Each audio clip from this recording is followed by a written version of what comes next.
happened yesterday?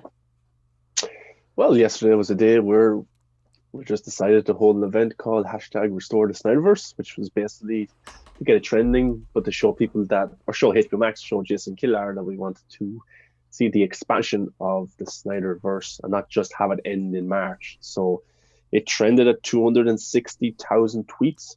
I think Zack Snyder's Justice League trended or was tweeted 66,000 times. Ray Fisher, Ray Porter, Zack Snyder, they all pitched in. You even had the TNT drama, Mm. HBO Asia, a few other verified accounts, legit accounts interacting with it as well. So, pretty successful day. Yeah, well, I mean, and it was not as. I seem to remember like the original announcement coming from. I believe his Twitter name is Geralt of Rivia. I don't know where he got that name from. He was Yeah, the original founder of the event, but it was kind of very like what's the word I'm looking for? The growth of it was just kind of exponential. All of a sudden, it just kind of hit the day, and everyone just went, "Fuck it, we'll tweet."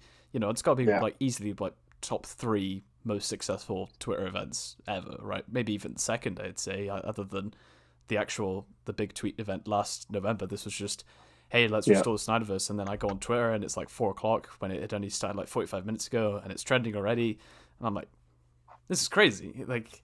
So I think to yeah. be able to just go like, hey, let's just fucking tweet out a hell of a lot and get global trending where you're like trending really high in the US and the UK.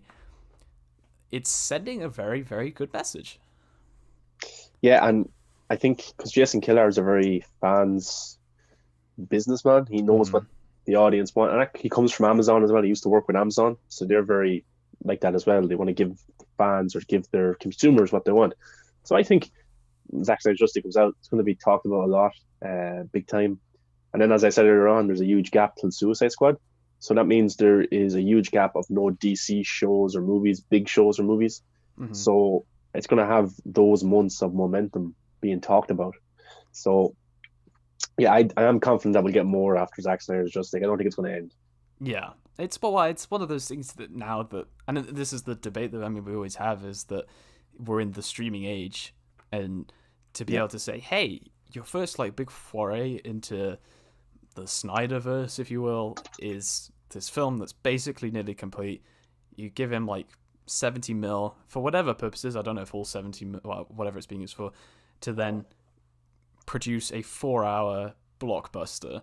Like 70 mil is very little money for a 4 hour movie. So instantly there to be able to like offset costs and balances, even if it isn't very well received or whatever. Instantly they're like, okay, well, we didn't really, it wasn't really that big of a loss for us. It generated a lot of attention and a lot of drove a lot of subscriptions to the service and the demand for it to be released internationally. So there are so many different wins that HBO Max is able to take from the Snyder Cut that it just kind of seems like it would be nonsensical not to carry it on. It's just like, how do you not just go, all right, you can do a second one. Go on. You may have a little bit of a less budget than you'd like, but do a second one. yeah, and even if they did a second one, they might not get all the actors back, maybe, but they could change the story. They could alter it and have it change a little bit. But I'm sure these actors would come back for Zach if No. two was green. They were always supposed to come back anyway. So you know, Are and they now with contractually obligated for? That's the thing. Is it in their contract to say, hey, Ray, I know you really don't want to work with Walter Hamada, but you got to give us like 3 films in your contract or whatever. Like, who knows? yeah, well, I think they'll work with Zach before they work with anyone else. Yeah, So if Zach was gone, they wouldn't like Ray Fisher wouldn't. So if Zach was there and Walter Amada was still in the same position, I think Ray would work with Warner Brothers, but he just wouldn't work directly with Walter Amada. He'd work with Zack Snyder, and he'd yeah, make sure that there was a good human resource kind of thing there for things like that.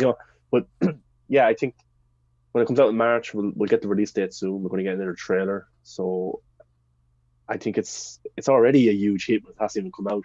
People are already talking about it. It's already trending every week nearly. Like the other yeah. day, the article said it was a cul-de-sac and it trended then. So And there it would seems just be seems to be this weird, like, I don't want to say agenda, but there are just it's so easy to see just these like pockets of people who are just like, hey, you know what, I'm just gonna write a hit piece against against Ray Fisher, or I'm gonna write a hit piece against Zack Snyder. I'm gonna write a hit piece against his fan. Like, you were just having the adverse effect. Like, you have Sean O'Connor. He tweeted out like brilliantly about a month or so ago, I think. We just said the standard process is somebody tweets out something anti-Snyder community. The Snyder community comes in and defends Zack, and fair amount of times go a little bit overboard. That's fair enough. Well, it's not fair enough, but that's acknowledged, right? That happens. And then that person then complains that they are then getting flack from these people. And it's just this endless cycle. And you see it day in, day out on Twitter. And it's a very reactionary place. But it's just like, those people who are writing these like hit pieces against, the ones against Ray Fisher were so, poorly transparent. You could just see right through it that it was just somebody at Warner Bros. Gone, just fucking drop an article, right? Just write something that's going to take our attention away. Like the Frosty the Snowman one, which is just complete bullshit, just to take attention away from a very serious and important investigation. But you're seeing like, this cul-de-sac shit. And it's like, okay, well, we'll just trend globally. Like, all right, like, you guys aren't going to win this. People want to see what they want to see, so I need to just let them watch it, Yeah, and then Zach, of course, released 2 stills from the movie. One was Diana. I think that's probably before, maybe after, when she realizes that Darkseid is here. We got to see that in the trailer, and a little small clip with the Lex Luthor voiceover. So that was cool. Really well lighted shot. Very different. The yellow kind of really unique tone. Yeah, so that's, some people were saying it was maybe a behind the scenes image, but I think it's from the actual movie. Definitely. And then the other one was Diana kind of falling, which is kind of similar to what we see in the theatrical version where Flash runs around and pushes the sword. But we have Steppenwolf there with an axe beneath her, and then there's this kind of blue or yellow lighting. Which is it from the lasso, or is it from Flash, or is it from Steppenwolf himself? So that's a pretty cool image. That looks like, people are saying it's from the very end fight. I'm going to guess it's from a fight that takes place during the movie, like around the middle or something. I don't think it's the end battle fight. That's just my opinion, but it's cool. 2 cool shots to get, and just shows how close we are. Yeah, he did say 99% complete in a response to a comment on his Vero post. 99%, and it's crazy. Like, we're at the point where, touch wood, Snyder Cut's coming out this year, and it's a testimony to what happens when people come together and just say, hey, at the end of the day, I just want to watch this film, but I also want to I want to see this film that you were gonna release and raise money for charitable causes and all that. That's also actually something that this is a question that I've been thinking about for a while. Do you think that fandoms like the Snyder Cut community need that kind of charitable background to it in order to succeed in the future, right? Like, people tweeting out, like, I want to see this director's cut, I want to see this director's cut. Like, we know the Yaya cut has already gone for, like, raising money for service dogs to help veterans, which is awesome. The Snyder Cut community obviously has AFSP, Feeding America, and all that. It's just one of those things that's going to sat in the back of my mind. Do you reckon that fandoms in the future are going to be able to succeed to the same extent without a charitable cause to maybe kind of help show that they're serious? If that makes sense? I don't know, because like the companies, the studios don't really care about that kind of stuff. Like, they care about money and making money, that kind of stuff. So they don't really care. Like, I'm not saying that they don't care about AFSP, but I'm saying they don't. That's not their top priority. That's not what they look at when greenlighting this stuff. So, it's interesting. Like, look at Rocky 4 happened and out of nowhere. Nobody was asking for a recut of Rocky 4. The Godfather Part 3 got a new title, a new ending. Nobody was really asking for that. That was probably Stallone and the director of The Godfather. I'm losing my brain here right now. Coppola. It's Christmas. It's all right. Coppola, I think. So, like, it depends, really. I don't think we'll ever see something as big as this again. Something where the studio messes up so badly, where they release a film that is terrible. But then the Air Cut might be the last kind of emphasis of that happening, being released. But I'm sure I don't know, I just don't see a fan base being as huge as this again.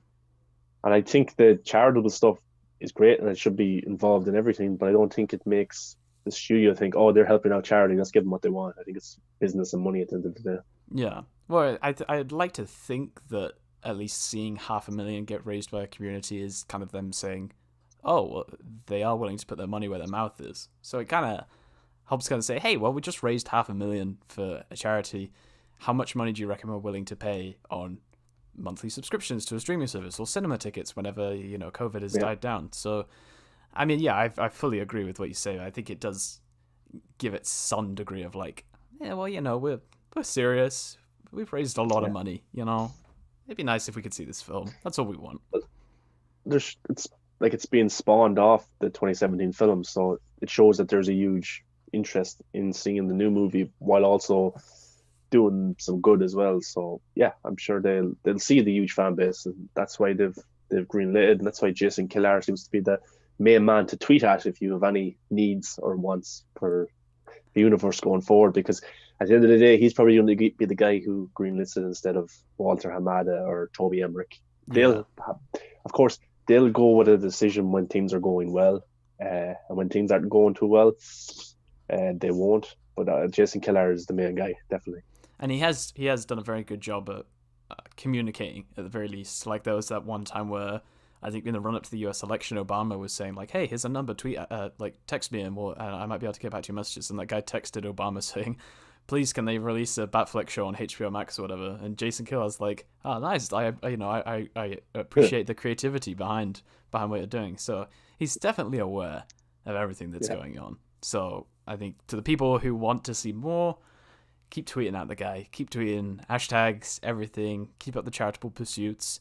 At the end of the day, Snyder Cut's coming, and I think that's just a phenomenal victory. And it comes up in like every episode we do, but it's completely game-changing in terms of what it means for hopefully some studios just thinking twice, Yeah, and Red Fisher said that the fans decide what's canon. So if we say this is canon, it's canon. So that's the beauty of it as well.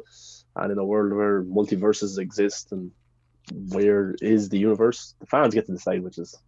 Yeah, exactly. And anyone who just looks back at the 2017 Justice League, I mean, everyone's allowed to have their own opinions. Obviously, if you really liked it, you really liked it. But it's like, I saw a still of it the other day. It was like one of the final fight. It was one from the final fight when Superman just kind of gets ready to punch Steppenwolf again, and it was just a screenshot, and it hurt me to look at.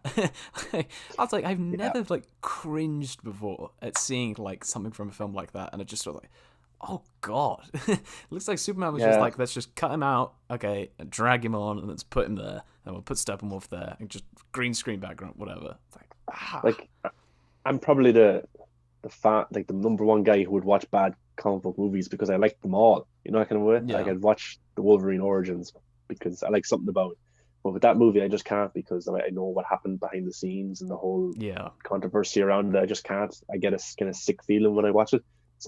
So I can't even go back and watch that. Like, I'll watch Fantastic Four films, even though they're terrible as well. But I get some enjoyment out of them because I get to see these characters do shit. But in Justice League 17, I can't, because I knew what happened with Zack Snyder. I knew what happened with Chris Terrio. I knew what happened with Zach leaving and all that kind of stuff. What happened to Ray Fisher, Ben Affleck. I just puts a bad taste in my mouth. And then it makes me think, oh, that movie Superman was great, Man of Steel was great, and then we got this movie, and then get a bit depressed. We're finally getting the real movie.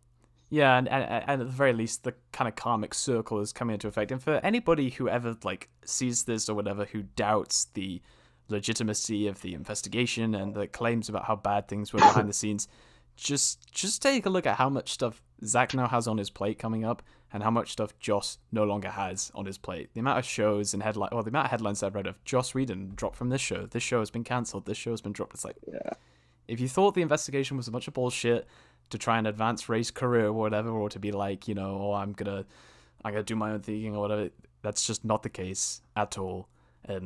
But whatever, that's neither here nor there. Either way, I'm glad. I think I speak for the both of us when I say that I'm glad that the investigation has happened, because it gives not only like a voice to the people who have been treated poorly, but it also kind of helps give the community a bit more legitimacy when we say, like, it wasn't the general conception that, oh, Zack Snyder equals bad. It was, no, Joss came over, took over, and was a complete asshole, and is now being dropped from countless projects that he had lined up, while Zack is now appearing over everything. It just kind of helps give you a bit more credibility to when you say, like, it's not just Zack Snyder. It's not Zack Snyder equals bad, like everyone says. But and then the people who say Ray Fisher was lying, I said, why is Josh Whedon been sacked off his last 3 projects then and all this stuff if Ray Fisher was lying. Ray's one Why? silver-tongued man. He's just somehow convinced all of Warner Bros. To drop Joss from everything and give Zach a load of projects. Like why was Jeff Johns not a part of any of the press tours when he's one of the writers in the movie? Like not even a part of any press tour, like not even one interview with him about the movie. Well, was a bit weird. So yeah, I'd say they're all being ushered out in some capacity, but it seems to run deeper with Walter Hamada and maybe Toby Emmerich. But anyways, we look forward to the movie, and Ray Fisher will probably outshine them all with his performance in March. Yes, hopefully Zach's claim of him being the heart of the movie comes forward. I'm looking forward to it a hell of a lot. It comes out in March, so make sure. I mean, you guys probably know it by now. I don't think you have to worry about that. Yeah, everyone knows. Yeah, no, this is a grand announcement. We're the first people to find out that it's coming out in March. But